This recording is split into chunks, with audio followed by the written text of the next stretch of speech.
Welcome back to Simple Truth. I'm here today with Summer. Hi. We do a ton of videos together, Summer. We talk a lot about a lot of things. Yes. We have been talking nonstop lately about a topic that you kind of came up with, and we've just been going all over it with it, whether it's church or whether it's down here or whether it's on our videos. But we've been talking about this whole infatuation love thing, right? And it's sticking with me because I really think, like I said today in church, that it is really at the crux of this thing called Christianity. Yeah. Right. So once again, for our listeners, why don't you kind of define for us what we're talking about with this infatuation, this whole love thing? Obviously, when we talk about like people, right? Infatuation, it's that whole like obsession thing, right? It's that short term, like, right? But really, like, when you boil down, like, because the big thing is, how do we tell the difference? How do we tell the difference between infatuated? We always think, we say we're in love, and it's not. So the big thing for me that I think it boils down to is infatuation is me-centered. Right. And love is other person-centered.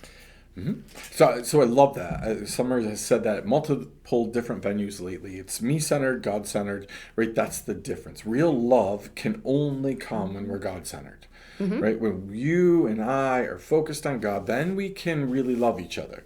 If we're focused on anything or anybody else, it turns really quickly into infatuation. Yep. And we know one of the reasons we know that is because we end up having to redefine what love is. Yes. Right? So we go to the Bible, we've talked about it before. We go to 1 Corinthians 13, that's God's definition of real love. Anytime that we're outside of bounds of that, then we're probably more into infatuation, right? So I was saying today at church that one of the ways that I decide whether or not things are real love or their infatuation is by doing what David did, right? So David is said to be a man after God's own heart. Blows our mind because we know that he is as messed up as any of us, right? And probably for most of us that go to church, he probably is a little more messed up, right? He's done some things. So David though came up with, to me, what is the process for really determining and moving from infatuation to real love, right? So I love it because it's found in Psalm 51. I already read it once today, so I'm gonna make Summer read it for you. But I want you to read like the first 7 or 8 verses because as everybody knows, I'm never gonna get past verse 1, but we're gonna try really hard, right? Read the first 7 or 8 verses for me, too. That's true. There's a lot more than 7 or 8. It's true. And that's a lot for you to digest. Exactly. All right. Have mercy on me, O God, according to your steadfast love, according to your abundant mercy. Blot out my transgressions. Wash me thoroughly from my iniquity and cleanse me from my sin. For I know my transgressions, and my sin is ever before me. Against you, you only have I sinned and done what is evil in your sight, so that you may be justified in your words and blameless in your judgment. Behold, I was brought forth in iniquity, and in sin did my mother conceive me. Behold, you delight in truth in the inward being, and you teach me wisdom in the secret heart. Purge me with hyssop, and I shall be clean. Wash me, and I shall be whiter than snow. Let me hear joy and gladness. Let the bones that you have broken rejoice. Okay, so I love it because I get stuck at verse 1 all the time, right? So if you go back to verse 1, right, David says, right, have mercy on me, O God. Why? According to what does he? What's the next part of that? Well, he's a sinner. Right, so he's a sinner. Right. And he says, have mercy on me according to what? What does it say? Your steadfast love. Because of your steadfast Right. love, right? Which is David saying, God, I need you to have mercy on me because you have real love. Right. Steadfast doesn't change. God doesn't look down on someone and one moment be like, oh, Summer, oh, Andy, oh, I love him so much. And then the next day be like, oh, those dirty, rotten scoundrels. It's like what Moses did a million times where he reminded God, you Right. love these people. Right. Don't just poof. And people have reminded God over and over about his steadfast love, but then he turns around and all throughout the prophets, he reminds us of his steadfast love, right? It's, hey, I love you. And even now, if you turn from your evil ways, I will love you, right? We see that all the time. And so David, he appeals to that kind of love, right? So as we are Christ-like to people around us, right? That is what they need to be able to appeal to, right? The problem is that most of the time I'm appealing to Summer's love and Andy's love. Right. That's a totally different thing if it's infatuational sized in nature, right? If it's all about infatuation, all of a sudden it's not that Summer's love is steadfast. I have to try to figure out how to keep Summer's love. I have to try to figure out what's the definition of that, right? How does that change things? That's torture. I mean, that just has you, if you don't know someone's definition of love and what they're going by, I mean, you're just pouring and pouring and pouring all the time and trying to get them to love you. Or trying to dissect them, and you're not really doing what God's telling you to do in loving them properly. So it's like this crazy, torturous game of it's just insanity.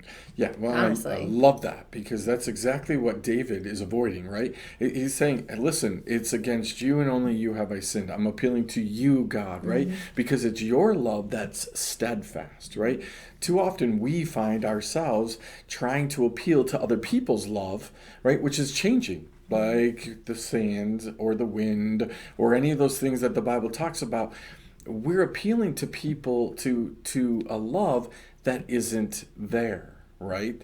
And so David says, it's to you alone am I appealing to, God, but I'm appealing to you because of your steadfast love, right? The big thing I love about this, though, like, and this goes back to the other things that we've been talking about and, like, being humble, is none of this works at all if you are not self-aware.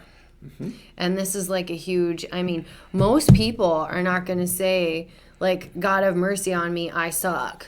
Like, they just won't say it. Right. They're just like, God, give me, and people, give me, and you owe me, and I did this for you, and I did this for you, and I'm blah, blah, blah, and it's me, and we don't have any self-awareness. And this is just like verses and verses and verses of, I suck.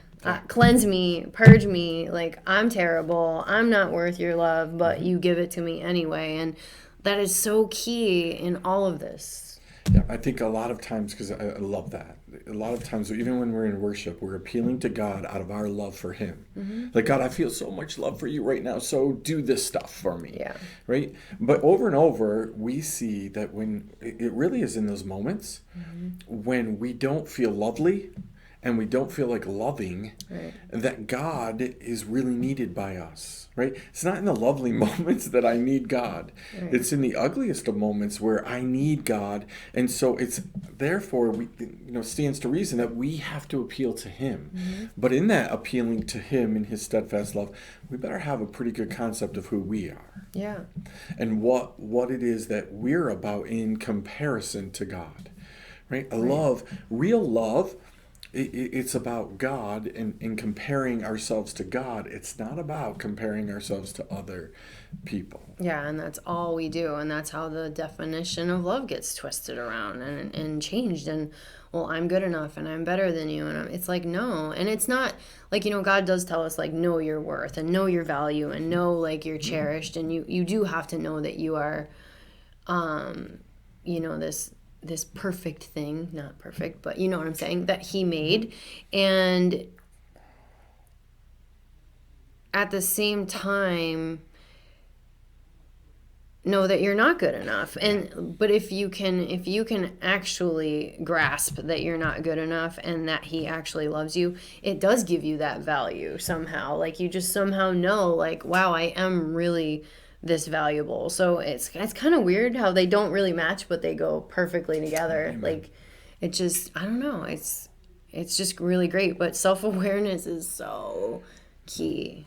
Yeah, I love that. And probably you and I are going to end up doing a few shows here and there about self-awareness, because that truly is the key to Christianity. When I know where God is and where I am, then we stay in balance together, then I have a need for Jesus. Right. So we've talked a lot lately about the fact that there's people that we know that just seemingly can't get to a place where they have a need for Jesus, right? And when you can't figure out that you have a need for Jesus or what your need for Him would be, you're going to have a hard time really loving people. Yeah, danger. I mean, because, yeah, you cannot love people if you don't love God. It's literally impossible. Yeah. All right. So listen, we're going to finish up right here for a simple truth. Obviously, we got to finish up this. I've got way more than I thought, thanks to Summer, right? And there's a lot of spin-offs on this. So you're going to want to pay attention to seeds. You're going to want to pay attention to reflections. You're going to want to pay attention to date night with Jesus for some more thoughts on this whole thing, right? About what's real love. How do we get that real love? And how do we stay away from the dangers of infatuation, right? So anything left that you would like to say before I close it out? No, I mean, it's really just pay attention to yourself and then be selfless. There you go. And it works out. How amazing is that for a simple truth? Pay attention to yourself and then be selfless. So we'll leave it right there. We'll see you next time on Simple Truth.